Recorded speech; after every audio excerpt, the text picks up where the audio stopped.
Can 12 observation. ये lecture number 35 है from the can philosophy and prognosis after observing the action of the remedy. After a prescription has been made, the physician commences to make observation. The whole future of the patient may depend upon the conclusion that the physician arrived at from these observation. कोई भी prescription देते हैं जब, तो उसके बाद physician क्या करता है, ऑब्जर्वेशन जब आता है पेशेंट तो उसके बाद वो ऑब्ज़र्व करता है, उसको ऑब्जर्वेशन करता है। और एक किसी पेशेंट का पूरा फ्यूचर इस पर डिपेंड हो सकता है कि फिजिशियन ने क्या कंक्लूज़न निकाला है उस ऑब्जर्वेशन से। If he is not convergent with the import of what he seen, he will undertake to do wrong things. He will make wrong prescriptions. He will change his medicine and do things to the detriment of the patient. अगर कोई physician अगर नहीं समझ पाया है, नहीं अच्छे से ऑब्ज़र्व कर पाया है, तो क्या करेगा, he will undertake to do wrong things. वो रॉन्ग थिंग्स करेगा, रॉन्ग प्रिस्क्रिप्शन देगा, चेंज करेगा मेडिसिन को, और जिससे क्या होगा, डेट्रीमेंट ऑफ पेशेंट का नुकसान होगा। If a homoeopathic physician is not an accurate observer, his observation will be indefinite, and if his observation are indefinite, his prescription is indefinite. तो फिजिशियन को क्या होना चाहिए, एक्यूरेट ऑब्जर्वर होना चाहिए। अगर वो एक्यूरेट ऑब्जर्वर नहीं है तो क्या होगा, वो जो मेडिसिन देगा, जो ऑब्जर्वेशन होगा वो इनडेफिनिट होगा, निश्चित नहीं होगा, निश्चित होगा। Now if a medicine is acting, it commences immediately to affect changes in patient and these changes are shown by sign and symptom. कोई भी मेडिसिन देते हैं तो क्या होता है, उससे चेंजेस आएंगे, और चेंजेस किस फॉर्म में आएंगे, साइन एंड सिम्टम्स के फॉर्म में आएंगे। The inner nature of the disease appear to the physician through the symptoms. Symptoms से ही तो हम पेशेंट को देखते हैं, उसके इनर नेचर को सिम्टम्स ही शो करता है। और किसी मेडिसिन को देने के बाद भी सिम्टम देख के ही पता चलेगा कि ये सही डायरेक्शन में जा रहा है ट्रीटमेंट, या गलत डायरेक्शन में जा रहा है। The inner nature of the disease appear to the physician through symptoms. The watching and waiting and observing has to be done by physician in order that he may judge by changes what to do and what not to do. अब जो हम ये observation कर रहे हैं और जो waiting और वॉचिंग कर रहे हैं मेडिसिन देने के बाद, तो इससे इन ऑब्जर्वेशन से फिजिशियन को पता चलता है कि उसको क्या करना है और उसको क्या नहीं करना है। Of course if a physician is not related to the case, of course if a prescription is not related to the case, if it is a prescriptions that effect no change, it does not take long to see what to do, much patient wait for a foolish prescription is but a loss of sign. अगर कोई prescription देने के बाद कोई उसका relation नहीं है, मतलब वो सही मेडिसिन ही नहीं निकाली गई है, और इफ़ ए प्रिस्क्रिप्शन कोई भी इफ़ेक्ट नहीं आ रहा, कोई चेंज नहीं आ रहा है, तो क्या होगा, तो वेट और वॉच करना क्या है, ये फुलिश है और ये लॉस ऑफ टाइम है।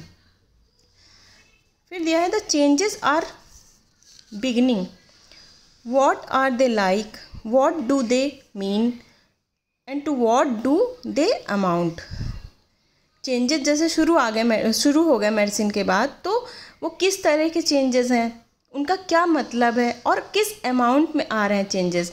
The physician must know when he listen to the report of the patient what is going on. जब पेशेंट से सुनता है तो फिजिशियन को पता होना चाहिए व्हाट इज़ गोइंग ऑन, क्या हो रहा है, सही डायरेक्शन में जा रहा है क्योर कि गलत डायरेक्शन में जा रहा है। The remedy is known to act by changing of the symptom, the disappearance of symptom, increase of symptom, amelioration of symptom, the order of the symptom are all changes from the remedy and these changes are to be studied. अब कोई medicine देने के बाद aggravation हो रहा है, एमिलिरेशन हो रहा है, या फिर डिसअपियरेंस ऑफ सिम्टम हो रहा है, उनका ऑर्डर क्या है, उनका डायरेक्शन क्या है, ये सब चीज़ों का की स्टडी करनी चाहिए। Among the commonest thing that remedies do is to aggravate or ameliorate. या तो रेमेडी क्या करेगी, एग्रेवेट करेगी, एमिलरेट करेगी। तो एग्रेवेशन भी क्या कितने टाइप का होगा, 2 तरीके का होगा। Aggravation is of 2 kind. पहला क्या होगा, we may have an aggravation which is an aggravation of the disease.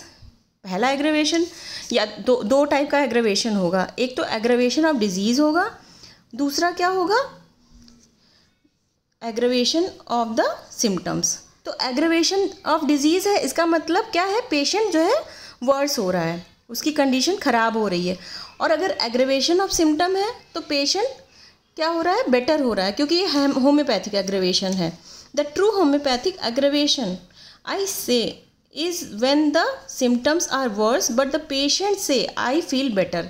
और होम्योपैथिक एग्रेवेशन पेशेंट क्या कहेगा, सिम्टम तो उसके ख़राब हो रहे हैं, वर्स हो रहे हैं, लेकिन पेशेंट बेटर फील कर रहा है।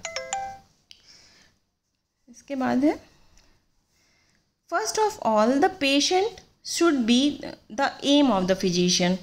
His whole idea should be centred upon the patient to determine whether he is improving or decline. पूरा मतलब पूरा ध्यान जो है फिजिशियन का पेशेंट पे होना चाहिए, और उसको ये ध्यान देना चाहिए, देखना चाहिए कि पेशेंट इम्प्रूव कर रहा है या डिक्लाइन कर रहा है।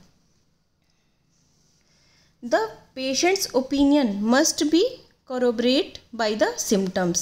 The symptoms do corroborate what the patients say in many instances. Patient की जो ओपिनियन है वो सिम्टम्स से मैच करनी चाहिए, है ना, और सिम्टम्स जो है वो पेशेंट्स जो बता रहा है उससे मैच करना चाहिए।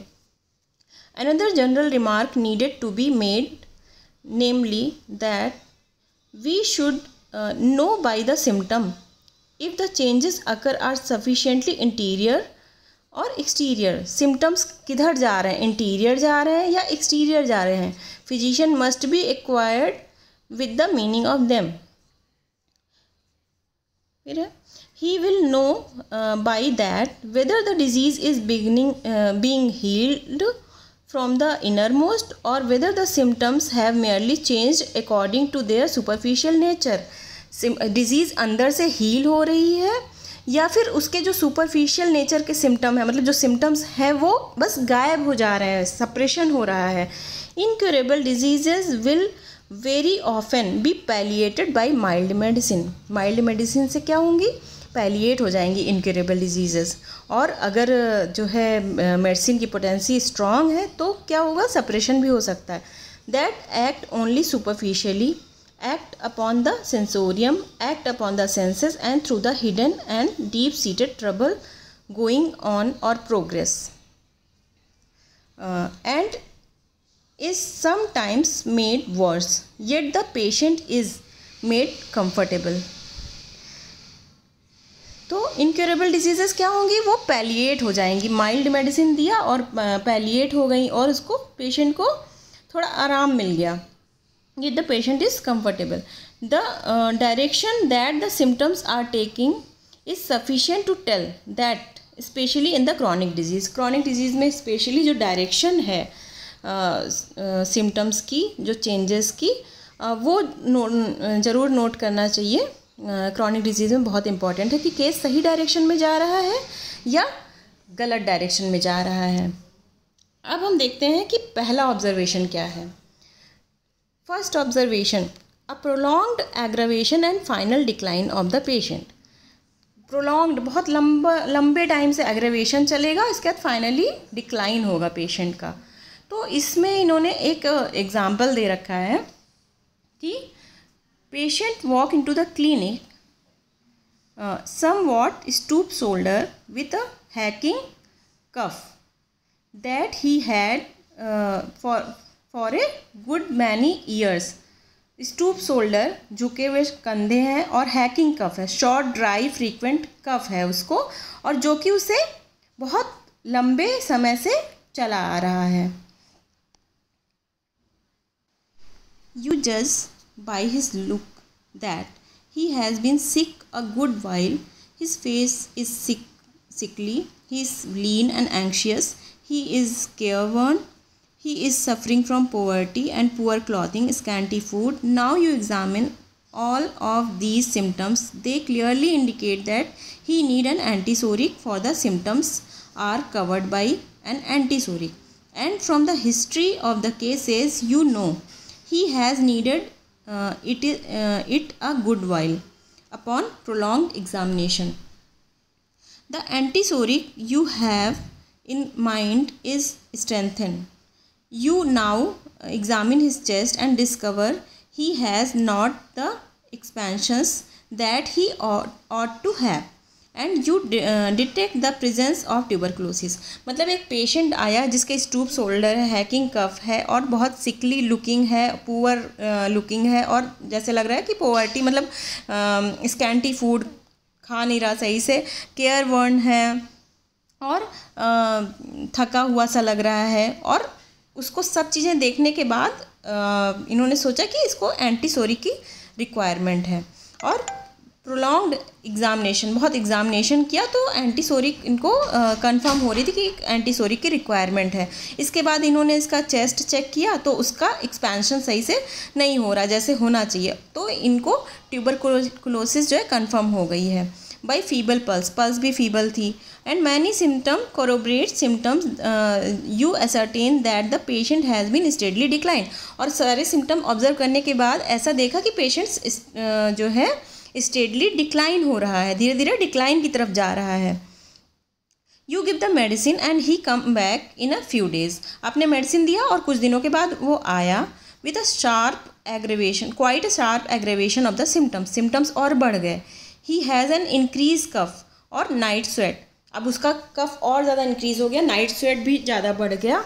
इसके बाद पेशेंट फिर दोबारा आता है एक वीक के बाद. Aggravation is still present and somewhat on the increase. अब एग्रेवेशन अभी भी है और सिम्टम्स भी ज़्यादा बढ़ गए, कफ भी उसका बढ़ गया, उसका एक्सपेक्टोरेशन भी बहुत ज़्यादा बढ़ गया, उसका नाइट स्वेट भी बहुत ज़्यादा बढ़ गया. फिर सेकेंड वीक पे आता है, ही इज़ स्टिल वर्स. अब वो और वर्स हो गया और the symptom have been worse since and he was comparatively comfortable before he took the medicine. जो मेडिसिन लेने से पहले वो ज़्यादा कम्फर्टेबल था. फोर्थ वीक में फिर आता है और growing worse, no ameliorations followed by this aggravation. इस एग्रेवेशन के बाद उसे कोई एमिलिएशन नहीं हुआ और वर्स की तरफ ही, डिक्लाइन की तरफ ही वो जा रहा है. तो ये क्या है, इनका फर्स्ट ऑब्जर्वेशन है कि prolonged aggravation and final decline of patient. अब ऐसे पेशेंट में क्या होता है कि ये एक मिस्टेक है. It has been a mistake. The antipsoric was too deep. Antipsoric जो दी है मेडिसिन वो बहुत डीप है. It has establish destruction. उसने डिस्ट्रक्शन कॉज कर दिया है क्योंकि वाइटल रिएक्शन यहाँ पे इम्पॉसिबल है. पेशेंट पहले से ही बहुत वर्स कंडीशन में था, यहाँ पे आपने एंटीसोरिक दे दी जो बहुत डीप एक्टिंग है और हाई पोटेंसी में दे दी. और अब क्या है कि उसमें वाइटल रिएक्शन वो कर ही नहीं पा रहा है, उसके अंदर इतनी पावर ही नहीं है. तो डिजीज़ ये क्या थी, इनक्योरेबल है. अब ऐसे केसेस में क्या करना चाहिए, in incurable and doubtful cases give no longer than the 30th और 200 पोटेंसी. 30 और 200 पोटेंसी से ज़्यादा इसमें ऐसे केसेस में देना ही नहीं चाहिए. And observe whether the aggravation is going to be too deep or too prolonged. और ऑब्जर्व करना चाहिए अगर एग्रेवेशन टू डीप जा रहा है, टू प्रोलॉन्ग जा रहा है. Many sign in the chest. In such cases, to take a physician doubt whether he will give a deep remedy when the organic diseases is present. Of course, this does not apply when things are only threatening. When you have fear of their coming. अगर कोई case ऐसा दिख रहा है जिसमें chances हैं कि वो वर्स की तरफ जाएगा या उसकी डिजीज़ इनक्योरेबल है, तो ऐसे केसेस में कोई चांस नहीं लेना है. ऐसे केसेस में लो पोटेंसी से ही शुरुआत करनी है. And but when you are sure of their being present in the instance, give the probability is that the remedy has been too late. मतलब ऐसे केसेस में क्या है, रेमेडी बहुत लेट ली है, केस बहुत लेट लिया गया है, मतलब वो पेशेंट ही आपके पास बहुत लेट आया है, पेशेंट आपके पास बहुत लेट आया है. It has attempt to rouse his economy but turn to destruction of his whole organism. Then begin in such cases with the moderately low potency and the 30th is low enough for any body or anything. तो ये जो first observation है इसमें case जो है वो already मतलब बहुत ही इनक्यूरेबल हो चुका है, उसमें वाइटल फोर्स काम करने की ताकत ही नहीं बची है, और इसलिए जो है ऐसे केसेस में एक तो लो पोटेंसी से शुरुआत करनी चाहिए, और दूसरी चीज़ अगर बहुत ज़्यादा एग्रेवेशन हो रहा है तो एंटीडोट भी कर सकते हैं केस को.